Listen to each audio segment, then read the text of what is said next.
angry that the Oakland Unified School District has proven time and time again that they see black students and majority black schools as disposable.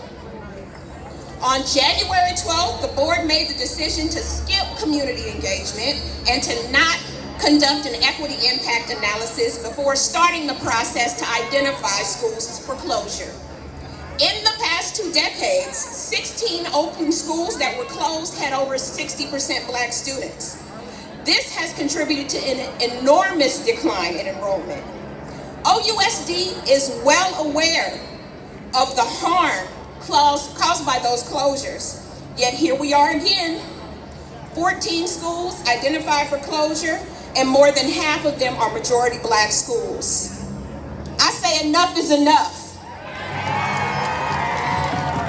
We must stand up and absolutely refuse to continue to allow them to harm the children of Oakland, and to allow them to take action that will rob them of their right to equal access to an education. No justice, no justice.